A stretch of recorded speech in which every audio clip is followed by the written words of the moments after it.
Hi friends, welcome back to my channel. இன்றைக்கி நம்ம சேனலில் என்ன ரெசிபி பார்க்க போகிறோன்னா காலிஃப்ளவர் 65 தான் பார்க்க போகிறோம். கோபி 65 அது வந்து கிறிஸ்பியாகவும் நல்லா டேஸ்டியாகவும் எப்படி செய்கிறதுன்னு நம்ம பார்க்கலாம். இப்போது ரொம்ப சிம்பிள் மெத்தடு தான், ஈஸியாக இருக்கும். கண்டிப்பாக இந்த மெத்தடில் நீங்கள் ட்ரை பண்ணி பாருங்கள், உண்மையாகவே சூப்பராக வரும் அவுட்புட்டு. ஓகேவா? நீங்கள் வந்து ட்ரை பண்ணி பார்த்துட்டு உங்களுக்கு எப்படி அவுட்புட் வந்துச்சுன்னு சொல்லிவிட்டு எனக்கு மறக்காமல் வந்து கமெண்ட் செக்ஷனில் சொல்லுங்கள். இப்போ நம்ம வந்து ஃபஸ்ட்டு ஸ்டெப்பாக காலிஃப்ளவரை வந்து பிளான்ச் பண்ணிக்க போகிறோம். ஃபஸ்ட்டு ஒரு பாத்திரத்தில் தண்ணி, மஞ்சத்தூள், உப்பு போட்டு கொதிக்க வச்சுட்டு அந்த கொதிக்கிற தண்ணியில் வந்துட்டு நம்ம கட் பண்ணி வச்சுருக்க காலிஃப்ளவரை ஆட் பண்ணிக்கலாம். ஆட் பண்ணிவிட்டு ஒரு நிமிஷம் வரைக்கும் அதை வச்சுருங்க. ஏன்னா காலிஃப்ளவர் வந்து நமக்கு அந்த சுடு தண்ணியிலேயே கொதிக்கிற தண்ணியிலேயே வெந்துடக்கூடாது. நமக்கு வந்துட்டு கிறிஸ்பியாக வராமல் போயிடும். அப்புறம் நம்ம ஒரு நிமிஷம் வரைக்கும் வச்சுட்டு எடுத்துக்கிட்டால் போதும். அதுவே வந்து கரெக்டாக இருக்கும் நமக்கு. அவ்வளோதாங்க. அதுக்கப்புறம் இப்போ வந்து நம்ம மசாலா ரெடி பண்ணிக்கலாம்.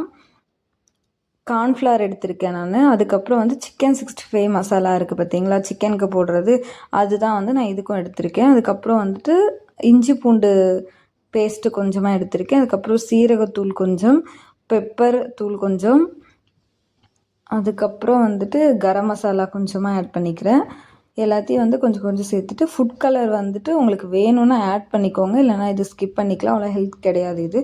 ஸோ நீங்கள் வேணும்னா ஆட் பண்ணிக்கோங்க கலருக்காக.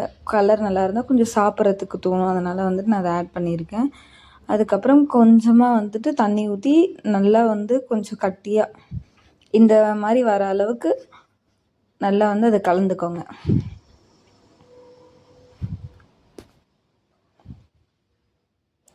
இப்போ வந்து நம்ம ரெடி பண்ணி வச்சுருக்க மசாலாவில் காலிஃப்ளவரை வந்து எடுத்து அதில் போட்டு மிக்ஸ் பண்ணிக்கலாம். நல்லா வந்துட்டு அந்த மசாலாலாம் வந்து காலிஃப்ளவரோட கோட் ஆகிற மாதிரி நல்லா வந்து மிக்ஸ் பண்ணிக்கிட்டே இருங்க. எல்லா மசாலாவும் வந்து காலிஃப்ளவரில் கோட் ஆகிருக்கணும்.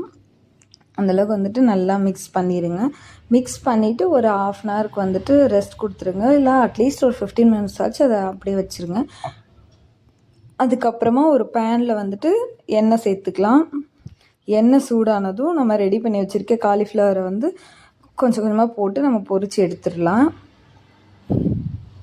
எண்ணெய் வந்து ரொம்ப காய விட்டுறாதீங்க, அப்புறம் வந்து போட்டோடனே நமக்கு வந்து கருகிரும்.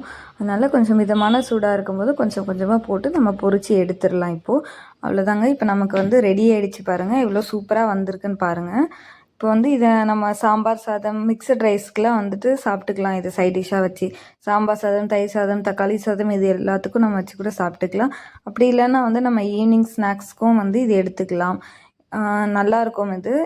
ஆனால் வந்து அடிக்கடிக்கு வந்து இதை செஞ்சு சாப்பிடாதீங்க. எப்போவுமே டீப் ஃப்ரை பண்ணது வந்து நம்ம அதிகமாக வந்து எடுத்துக்கக்கூடாது. அவ்வளோவா ஹெல்த்துக்கு வந்து அது நல்லது கிடையாது. ஸோ ரொம்ப ரேராக நமக்கு எப்போயாச்சும் டெம்டிங்காக ஆசையாக இருக்கும் அப்படின்ற டைமில் மட்டும் ரொம்ப ரேராக வந்து செஞ்சு சாப்பிட்டுக்கலாம் இந்த மாதிரி. ஓகேங்களா? அவ்வளோதான். வந்து உங்களுக்கு வீடியோ பிடிச்சிருந்துச்சுன்னா மறக்காமல் சப்ஸ்கிரைப் பண்ணிவிடுங்க, லைக் பண்ணுங்கள், ஷேர் பண்ணுங்கள். ஓகே, நீங்கள் வந்து இதை செஞ்சு பார்த்துட்டு உங்களுக்கு அவுட்புட் எப்படி வந்துச்சுன்னு சொல்லிவிட்டு எனக்கு மறக்காமல் கமெண்ட் செக்ஷனில் சொல்லிவிடுங்க. பாய்.